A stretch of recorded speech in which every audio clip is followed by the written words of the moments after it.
Oak Bay, Gordon Head. Thank you, Honourable Speaker. I rise to speak to the Supply Act. I thank the member from Prince George Valemount for her comments and for the Minister for her introduction of the bill.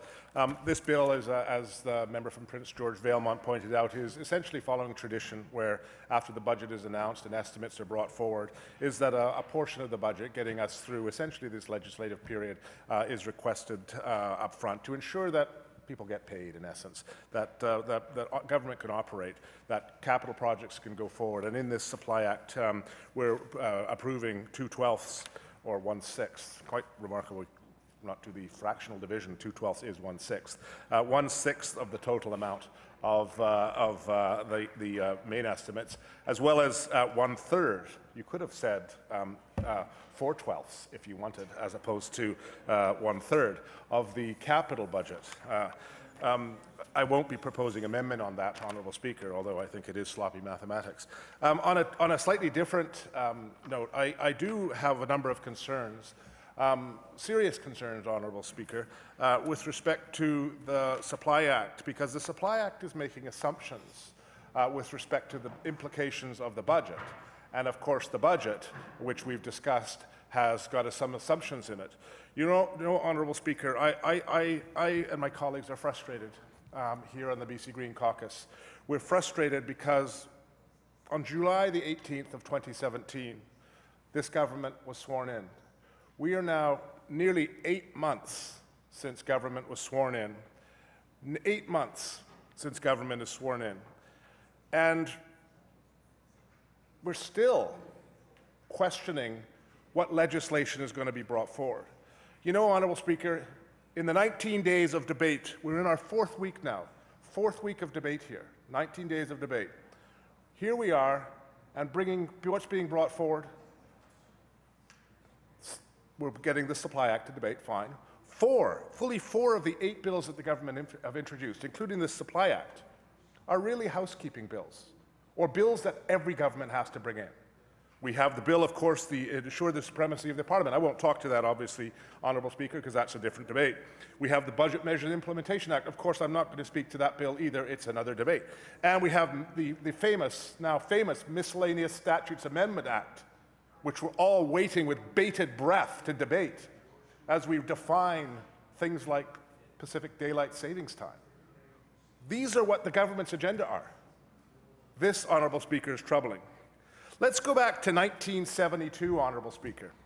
July 24th, 1972, when an election was called, and on August the 30th, 1972, August the 30th, a new government formed, a new NDP government was formed. In the first session of that 30th Parliament, Parliament in the fall, they sat for 9 days, and they passed 13 bills. In the second session, they passed 93 bills in 61 days. 93 bills. Honourable Speaker, this government has had 16 years in opposition to come up with an agenda, and now we're being asked to approve a Supply Act when we don't actually know what that agenda is, and we're 19 days in and we've seen precisely 4 non-traditional bills to debate, one of which is the Supply Act. You know, Honourable Speaker, we're troubled about a number of the assumptions in this bill that are leading to the Supply Act. We have seen government talk about an employer's health tax. We've seen government talk about a speculative tax. We're not sure what they mean when they're talking about it. Honourable Speaker, I had thought, after conversations and reading the media, that a speculation tax wasn't going to apply to British Columbians. Silly me for actually listening to the Premier and the Finance Minister say that in media scrums. But then I see an interpretive bulletin that actually says that what's going to happen, Honourable Speaker, leading to estimates that we have to approve here, what's going to happen is, in fact, if you're a BC resident, you're going to get a tax credit. That's what the interpretive bulletin says. You're going to get a tax credit. Well, you tell that to the constituents of mine or other colleagues across CIS who aren't earning any income but happen to own a family cottage on a lake that happens to be in the boundary of Nanaimo Regional District or in one of the Gulf Islands, that now that person is going to be charged $12,000 a year as a speculation tax. And they'll get a tax credit, sure, but they've got no income on which to apply that tax credit. How's that a speculative tax? And this government, Honourable Speaker, clearly believes that this real estate market is a market from which they can sap revenue. We've asked, what is the outcome? What are the outcomes you're looking for your measures? That has yet to be defined. We see projected budget increases and then stabilization of revenue coming from things like this so-called speculation tax. If it was a speculation tax, you would hope it'd go to zero. It's being applied, in our sense, as a paper wealth tax. And we feel that what's happening here, Honourable Speaker, is that policy and finance and tax measures are being made up in press scrums. The market needs certainty. What are your outcomes? We have got a supply bill that's made budget estimates assuming income from a speculation tax whose implementation has literally changed 3 times since the budget was announced. Is it going to apply to Gulf Islands? Is it going to apply to Kelowna, the city of Kelowna? City of Kelowna, where the rental accommodation right now critically is dependent on owners renting their houses to students for 8 months of the year and using those houses in the summer for either vacation rentals or to live in themselves. This is critical for the Kelowna economy. Yet we call that a speculation. No, they're playing a critical role to rental properties there. Now, we understand that Vancouver's out of control. We understand that the Vancouver market's completely out of control, and we understand that it was far too long to deal with it. But the revenues here we're uncertain of. We're frustrated because we don't know what the agenda of the government is, and we don't know the direction that they're going in the housing market, and all they've done is signal to the market that it's going to be chaotic times ahead, because we haven't articulated what this critical new measure is to broader society. That's not how tax measures are going to be brought in. You know, Honourable Speaker, we proposed, of course, dealing with the problem, which was the foreign capital that's flowing into this province, which would have given certainty here, because we would have assumed when you start to tax that foreign capital, or you actually eliminate it as a source, you know those revenues are going to go to zero. But this government, in the supply bill, is actually counting on those revenues, basically taxing the grandmother in Oak Bay who happens to have a house from 150 years of family on Salt Spring Island that they want to leave to their children. How many MLAs here have properties on the Gulf Islands? How many government MLAs have properties on the Gulf Islands? Well, one can just have to look through the disclosure. I can tell you it's a number of them. Are they get a surprise knowing that they're going to pay $12,000 a year if it's worth $600 bucks?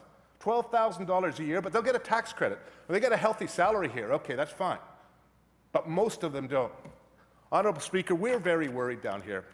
We're worried that the government is actually falling into the trap that they have branded on themselves over many years, which is one of not being able to be fiscally responsible with the money, the hard-earned taxpayers' money in our economy. And that is troubling, Honourable Speaker. It's very troubling. You know, obviously, we support the supply bill. Obviously, we must have a continuation of the government operating and all the schools and hospitals around this province. Obviously, we must support this bill. But we want government to stand back and reflect upon what it's been doing. It has had 18 years, Honourable Speaker. 16 years, or the dreaded 17 years, depending on where you count. 16 or 17 years. 16 or 17 years to develop a legislative agenda. And we are now 19 days into this session, and we've had nothing. Honourable Speaker, we stuck our necks out. We recognized that British Columbians wanted to change. We recognized that they wanted to have people put first. We recognized that they wanted a child care plan, which we see in the Supply Act. And we recognized they wanted real measures done in the housing market. They recognized that they wanted bold action in the housing market. What have we got? A tepid response that, frankly, is botched up from its first introduction through the present day we are here. And I'm worried, Honourable Speaker, because let me say that the measures that are being brought forward are not dealing with the problem there. If you want to tax speculation, tax speculation.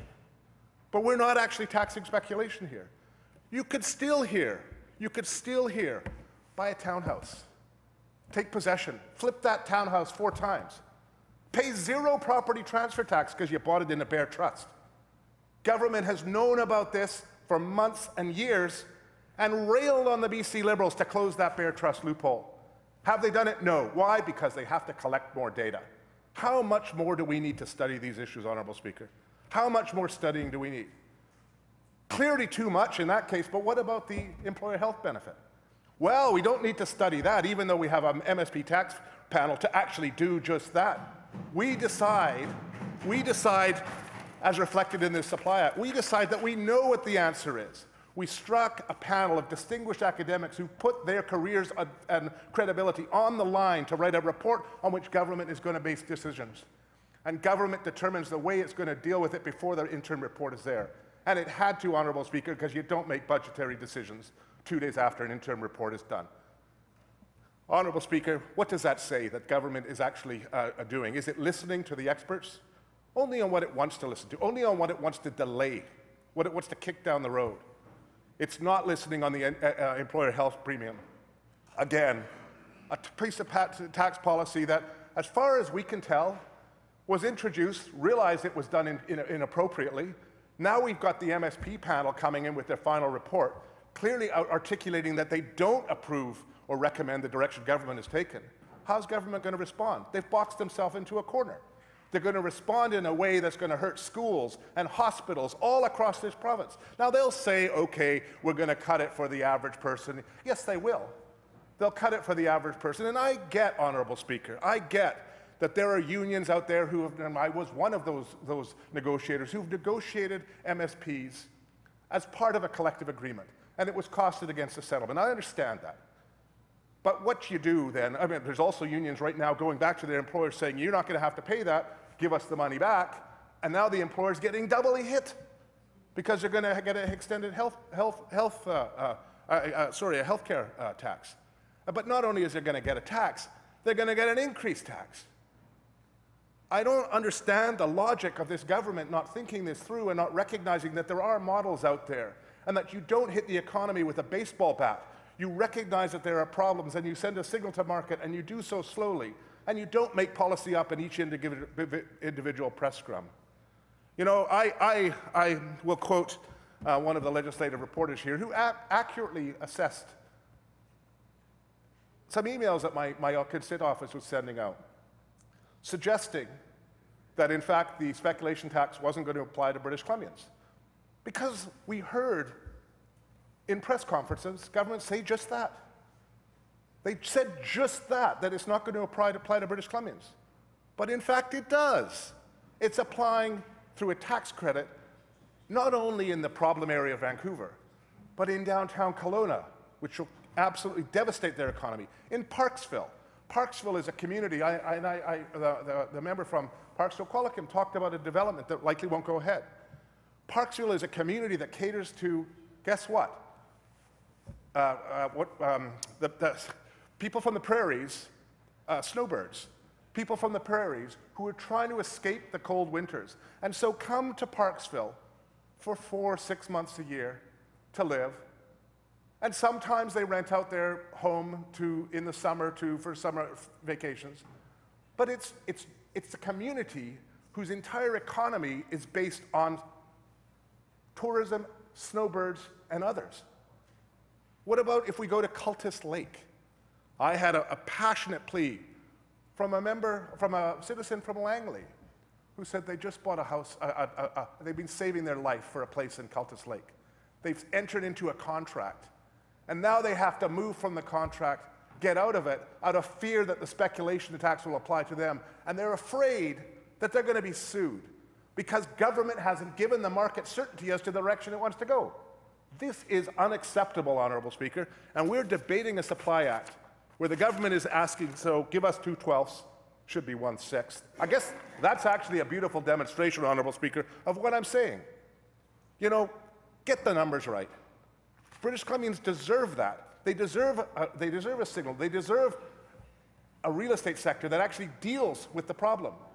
Not whack-a-mole, where you put a foreign buyer's tax in Victoria and one in Nanaimo Regional District, and guess what? You go to Cowichan Valley Regional District. There's no difference between Cowichan Valley, CVRD, GVRD, and the Nanaimo. There's just a few arbitrary roads in between. So we whack-a-mole down here, we whack-a-mole up there, and when you whack-a-mole in the Nanaimo Regional District, you're going into the rural communities of Coombs and Errington, which are not actually, they're not actually communities that have any housing problem. You're going into these rural communities and whack-a-moling there. Meanwhile, you're leaving Cowichan Valley open, pristine farmland that is being bought up. It's being bought up and turned into mansions. But you're not dealing with that, Honourable Speaker. Honourable Speaker, the CEO of a Royal Bank has identified what the problem is. We know what that problem is. CIBC has identified the problem by clamping down on foreign mortgages. This government is actually not viewing what the problem is, and instead are viewing this tax to generate revenue and supply act that we're debating solely as a form of income to fund its other expenditures. Honourable Speaker, that is reckless, and we deserve better. We deserve government to declare its agenda. We've given them a full 8 months now, and we are waiting. We continue to wait to know what direction. What are they going to introduce? You promised a bunch of things. I sat here for years and watched private members' bill after private members' bill after private members' bill after private members' bill being introduced. I come back to Dave Barrett. Ironically and sadly, we celebrate his life last week. Dave Barrett, who in his first session in the spring, his government passed 93 bills. 93 bills, many of which are around today. One bill every 3 days over the short term. And here we are, government saying, trust us, we have an agenda, give us some money now, we'll kick it down the can and we'll vote again later. But we're not really going to tell you what that agenda is, even though we've had so much time to do so. And what we're going to do is make up tax policy on the fly in press scums, creating chaos in the market. We deserve better, Honourable Speaker. So while I stand in support of this Supply Act, we have, because we must pay the government. I can say we have very serious issues with the budget implications. Well, I mean, the people are joking why you have to support the Supply Act. We have to. If we don't support the Supply Act, basically nobody gets paid, whether it be in schools, hospitals, government shuts down. I mean, they do that in the US all the time, and it seems to be okay, but we don't want to do that here. We don't want to do that here in Canada. But with that said, I say now, we have very serious issues with the way government's implementing the speculators tax, and very serious issues with the government implements the employer's health tax. We have nothing now before us in legislation. We're told it's coming in the fall. Government has months to fix it. I expect them to fix it because, frankly, right now it's unacceptable. Frankly, right now we need to have certainty, and I plead on government to stop making tax policy up in the fly in press conferences. Give us certainty so we know what's going on, and stop scaring people across the province. They're contacting me, they're contacting our colleagues across, they're contacting members here. We deserve better. Thank you, Honourable Speaker.